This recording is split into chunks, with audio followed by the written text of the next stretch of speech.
Okay, so we've got a little craft we're working on. We're writing intentions and questions. You don't have to do that this moment if you don't want to. You can mull on it, write it later, bring them to Miss Whitney, whatever you feel comfortable doing. But today is our question box service. Woohoo! So Rob very kindly made this question box for us. It's nice and it's not a tissue. I thought it was going to be like a shoe box with a hole cut in it. It's a nice box. So now we have a question box forever, which is great. Thank you, Rob. Okay, so if none of you have been, if any of you have not been at a question box service before, I think they're really fun. We just get to kind of go over all kinds of topics instead of just focusing on one at a time like we normally do. And especially because I'm the new minister here, I thought this would be a nice opportunity in our monthly theme of invitation to just invite your questions about whatever. Now there's a lot of cards in here, so I'm probably not going to be able to get to all of the questions, but I thank you for them. Let's see, okay. We've also got some online that I'll make sure to do as well. So, pulling one randomly. Okay. I had two young girls come to my door of the Mormon faith. They had never heard of UUs and asked our beliefs. One of the things I told them was that we welcomed every faith. They asked if we ever had sermons about the Book of Mormon. I said I didn't think so, but that I would ask. So, the question being, do we have sermons about the Book of Mormon? I am positive that some UU congregation has done that. I have not, but we do services about all kinds of different faiths. The Book of Mormon can be a little tricky. I don't know if you've cracked it open. It's an interesting one, but what I can tell you is that when I was in divinity school, I made a friend. I was at a very interfaith divinity school, and I made a friend who was Mormon and was lovely. We have these preconceived notions of what other religions are like, right? And I thought all Mormons must be really homophobic and be very like, marriage is the whole thing. But my new friend was bisexual and was very proud and out and was trying to make more space in Mormonism for there to be out queer Mormons. So, that is my experience with Mormonism, and just an encouragement for us all to keep our minds open about what types of people are in what religions. Okay, let's do the next question. Why did the chicken cross the road? Because a human put a road where the chicken likes to walk, is what I would say to that one. And we need wildlife corridor crossings so the chicken can cross safely. Okay, let's see. What is your current theory about an afterlife? Okay, great question. In religion and spirituality, one of the big things that we need to think about is the afterlife. Afterlives, theories about them. A lot of religions kind of think that there is, that our soul, our sort of essence, continues on after we die and goes somewhere. We don't always know where. Each religion thinks it's a different place. But for me personally, I think that I am made up of lots of little bits, little particles and molecules, and the combination of those molecules and some electricity makes me. And so I don't know if I believe in like a little ghost that's piloting my body, but I do believe that all the parts of my body keep going after I die. They split up, they become new things, and so I will have many afterlives, as grass, as bugs, as birds, maybe as other people someday. So that's the one afterlife I'm pretty confident in because it's observable. But I don't know. I consider myself an atheist, but there's no way of knowing if other afterlives exist. But I know that they bring a lot of solace to people, especially who've lost loved ones, to imagine, to believe that they're going to meet up with their loved ones after they die. So I really respect various theories of afterlives. Great question. Okay. Oh, okay. What is your elevator speech? And explain what that is. So Unitarian Universalism has a long name and is kind of hard to explain to people. So one thing in our faith formation classes that we sometimes encourage our kids to think of is, how do you explain Unitarian Universalism to other people? What's your elevator speech? How do you do it quick? And let's see if I can do it quickly off the top of my head.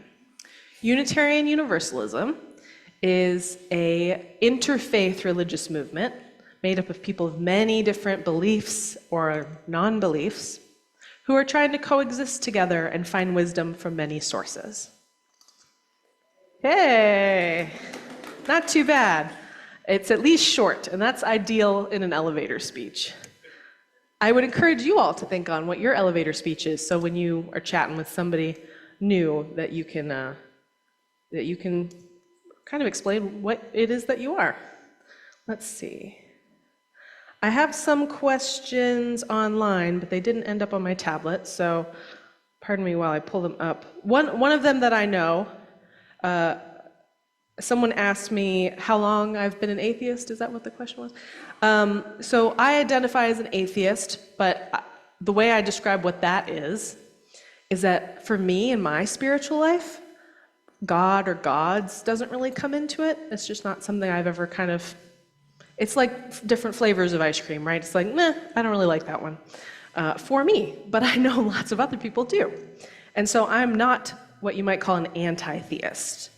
I am not one of those atheists who's trying to convince all believers that they're wrong. I think that's kind of futile. I don't really want to waste my time on that. So I have been an atheist pretty much as long as I've known what the word was.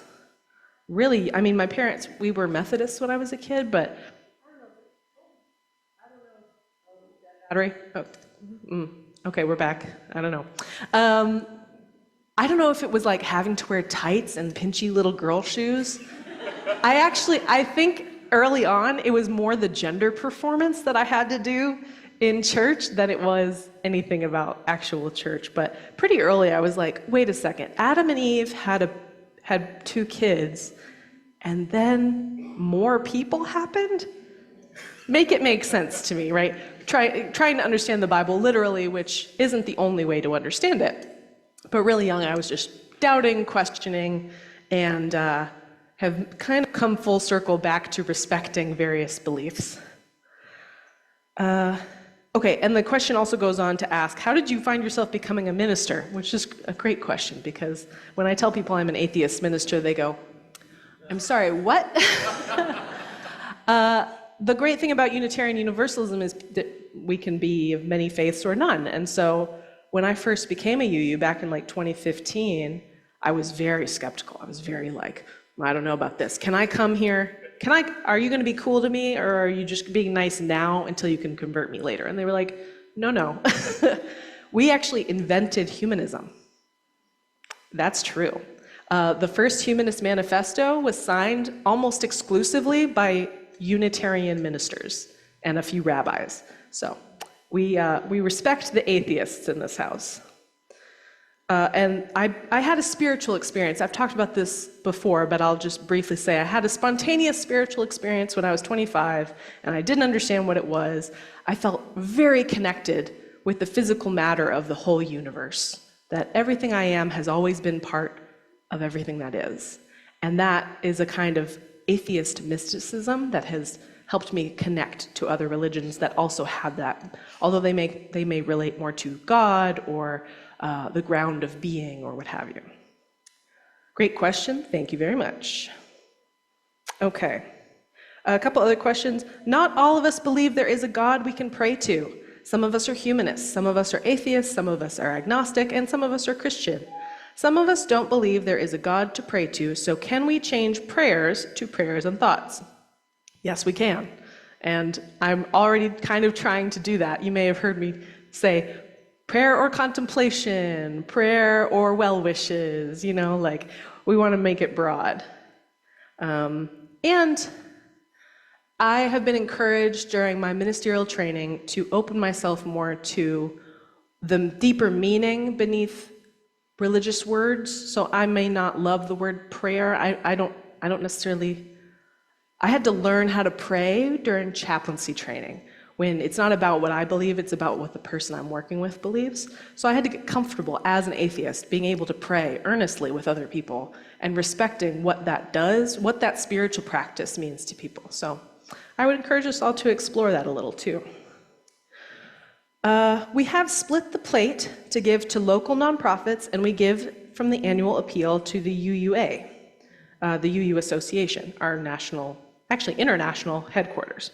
We used to have a cardboard box at Christmas that kids could put change into for the UU Service Committee that goes to poor countries. Could we have this again? That's a great question. I actually did a field education unit at the UU Service Committee. They're a great group of folks who work out of Boston, and they're kind of like they are our faith's like international service organization. They're really great folks, and they actually don't make those little cardboard boxes anymore because it took a lot more effort and money to make them and send them out than actually came back. So, but I do love the UU Service Committee, and I like to talk about them, especially at the holidays. So you'll hear it from me for sure. And I encourage any of you who are curious to check out what the UU Service Committee does. They're actually why we have the flaming chalice as our symbol. The history is really interesting, and they do a lot of work with countries that are experiencing disasters, with immigration, with environmentalism. So they're a great organization, and you should check them out. Okay. What does Lóre rhyme with? Story, yes. You may have noticed in my email signature that I put rhymes with story, because otherwise I get some creative takes on how to pronounce my name. Pronounced the same, spelled a little different. Okay. Okay. TV yuck programs showing, according to Bible, signs of times, showing that these could be the signs of the end of mankind. What do you think? Also, are you into UFOs?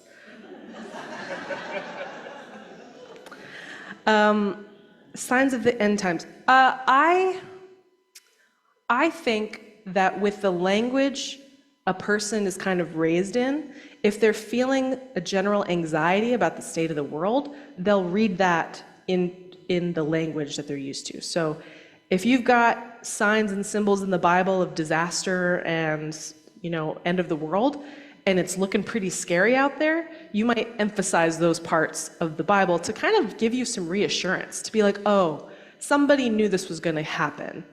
And so then at least it's not as scary. So I can kind of empathize. I don't think it's the end of the world. I'm kind of optimistic. I think things are probably going to change a lot in the next century. And unfortunately, humanity is not doing as much as we could do to kind of mitigate those negative changes. But I don't necessarily think big changes are the end. And I think in a long-term view, even if we really screw this up and humanity does end in one way or another, I think life on Earth will continue, and we are part of that bigger ecosystem. Ideally, that won't happen, and we, as a faith, try to work to prevent that harm from happening. And it helps me sometimes when I'm feeling that anxiety to connect with, like, I am part of life on Earth, and it is pretty resilient. It's actually been through like 5 extinction events before and bounced back. I hope that that does not happen, and I know that the planet can get through it if it does. Not that cheerful, but I do believe in UFOs. I believe that the universe is really big, and it's very unlikely that life has not evolved somewhere else. I don't think they've gotten here because the universe is extremely big. But I'm of the Carl Sagan school of it's worth to keep our ears out and almost have faith that life exists other places, and that's exciting. And that's why I really love space. Also, I've got an alien earring on today. I love talking about space and space exploration and all that kind of stuff. Because if life could arise on our planet, why not other places? And I wonder what differences they might have. But more importantly, to our day-to-day lives is this planet. also. Okay. How does congregational polity relate to your position as a minister? This is a nice crunchy question. So for those of you who are not necessarily into this kind of deep logistical UU stuff, congregational polity refers to the fact that we don't have like a pope, right? UUs don't have an external law-making force that tells us who to be and what to do. We have congregational polity, so the congregations actually can make our own rules for how each individual congregation works, and then each year we go to a big general assembly and we vote together for how we will work together. For how that relates to ministers, that means that whereas in other faiths bishops might have ordained me, in this faith a congregation has to ordain the minister. And that happened for me in May. My home congregation, which is in Nashville, ordained me. And it was really fun and special. Some of you made it to that or watched on Zoom, which was really, really kind of you. And it feels like a very special honor to have the relationship with a whole group of people who are saying, we kind of are raising you to this position to focus on these spiritual needs, to be the member of our community who's like really honed in on that kind of thing. So no popes, no bishops, no kings. Okay. Would you be disturbed if a parishioner wore some kind of political clothing? No, I don't think so. We are a very like, we tend to talk about how we're a liberal faith, but really what we mean is free thinking. Liberal in that old school version of like free. We aren't technically of any one party. We do have values and practices that lean left towards helping people, helping the marginalized, giving of our own resources to help those in need. And so, but that doesn't exclude other people as long as they're not, what we say is, we're willing to make friends with lots of people as long as they're not trying to harm anyone, as long as what they're saying or what they're doing isn't harmful. And so, no, I don't think I would be disturbed. I wear political clothing sometime because I have a master's degree in women's and gender studies, and one of the things I learned there was that the personal is political, right? It's really kind of impossible not to be political. Even not being political is being political. So I actually have a shirt on today that is from the atheist movement that says question everything. So even my shirt is kind of political because atheists are a disenfranchised group of people who have a really hard time running for office, for example. Okay, let's see here. How do we attract and keep millennials and Gen Zs in an era of decreasing church attendance? That is a great question. I think there's sort of a great white hope on me that because I am a millennial minister, I'll just sort of magically bring new folks in. And I think in the 2 months that I've been here, we've seen a lot of new faces, which is really exciting. Hello, new people. I see you. Thanks for being here. But it can't just be me, right? So it's important that folks of all ages are reaching out to each other, learning about each other, learning about what the needs of younger people are. One thing I can say as a millennial is that we've been through just an enormous amount of catastrophe in our short lives so far. It has been a constant wave of disaster and turmoil, and it's hard to keep up hopefulness. So I think Unitarian Universalism is a really good resource for connecting with people, for refilling our cups, for being politically active, and being able to work with people who share our values. I think there's a lot of solace in that. Now, I'm not really interested in like going on TikTok and like trying to be cool. I would rather just be genuine and do our thing. And like, I think ORUC could be more out in the community. And the board and I actually just met yesterday and we were talking about this. So hopefully we'll do more things like tabling at community events or participating more in the holiday parade so that it's not just the poor Coles and their truck. But yeah, it really takes the whole village, right? And being welcoming to those new folks when they come in is important for all of us. Let's see here. Ooh, I see one with the word death on it. Okay. How do you explain death to kids honestly but non-scarily? Great question. I think our whole culture is allergic to death, which I think is a shame. Death is natural. It's not a bad, tragic thing. It's simply something that happens, and in nature is actually good and necessary, right? A healthy forest has a lot of dead trees on the ground. Being comfortable with the fact that our lives are going to end can actually make us live more intentionally, can make us value the time that we do have.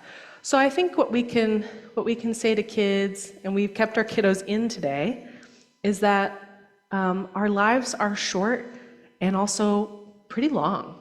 We get to make lots of choices during that time, and eventually the version of us that exists right now is going to end, but the effect we can have on the world and on our friends and family keeps going.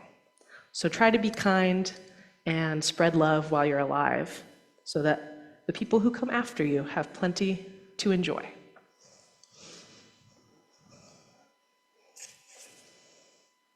Ooh, how do you answer when someone, say a stranger, asks, "Have you accepted Jesus Christ as your Lord and Savior?"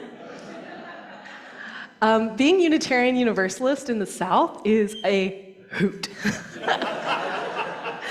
I went to divinity school up in New England, and they really don't kind of deal with this kind of thing.